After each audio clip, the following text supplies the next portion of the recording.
పెరుగుతున్న ధరలకు తోడు అంతర్జాతీయ పరిస్థితుల నేపథ్యంలో గ్యాస్ కొనటం కష్టంగా మారింది. ప్రస్తుత పరిస్థితుల్లో గ్యాస్ బండ వినియోగదారులకు గుదిబండగా మారింది. అలాంటిది ఓ కుటుంబం 4 దశాబ్దాలుగా గోబర్ గ్యాస్ వినియోగిస్తూ ప్రత్యేకత చాటుకుంటోంది.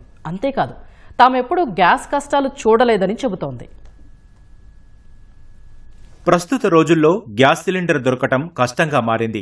ఇరాన్ ఇజ్రాయెల్ యుద్ధం తర్వాత పరిస్థితి మరీ దారుణంగా మారింది. బుక్ చేసుకున్న సిలిండర్ రావటానికి ఎక్కువ సమయం పడుతోంది. అలాంటిది ఓ కుటుంబం మాత్రం తమకు గ్యాస్ అవసరం లేదని చెబుతోంది. 42 ఏళ్లుగా గోబర్ గ్యాస్ వాడుతున్నామని, ఎలాంటి ఇబ్బంది లేదని వాళ్లు చెబుతున్నారు.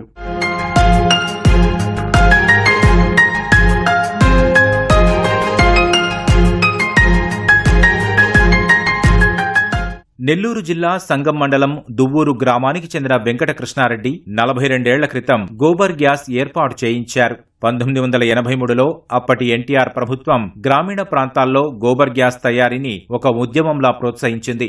ఆ పిలుపు అందుకున్న వెంకట కృష్ణారెడ్డి 1984లోనే తన ఇంట్లో గోబర్ గ్యాస్ ప్లాంట్ ఏర్పాటు చేసుకున్నారు. 10 అడుగుల లోతులో బావి వంటి నిర్మాణాన్ని తవ్వి దానిపై ఇనుప డ్రమ్ముతో ప్లాంట్ తయారు చేయించారు. 2 గేదెల పేడతో ఒకరోజు వంటకు సరిపడా గ్యాస్ లభిస్తుందని చెబుతున్నారు. దీంతో తమకు గ్యాస్ కోసం ఆలోచించే పని లేదంటున్నారు.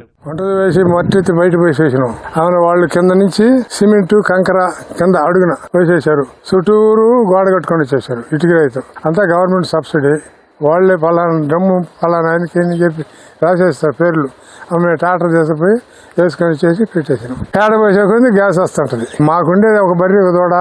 ఆ సాల్ట్ అవి కూడా అమ్మేస్తే ఇది పోద్ది. దానికోసం మేపుకుంటున్నాం. 2 బర్రెలు ఉంటే చాలా కావాల్సింది గ్యాస్ వస్తుందా. ఉడికిపోయిన పేడ అంతా వచ్చేస్తుంది. మనలో కొత్త పేడ దాంట్లో గ్యాస్ తయారవుతుంటుంది. గ్యాస్ వచ్చే కొంది డ్రమ్ము పైకి లేచేస్తుంది. దీని తగిలే తట్టుకు వస్తుంది ఒక్కో తడ. మరి ఆమె గ్యాస్ తగ్గిపోయే కొద్ది మళ్ళీ అనిగిపోతా ఉంటుంది. ప్రకృతి వనరులను వాడుకుంటే సంక్షోభాల సమయంలోనూ లాభాలేనని వెంకట కృష్ణారెడ్డి చెబుతున్నారు.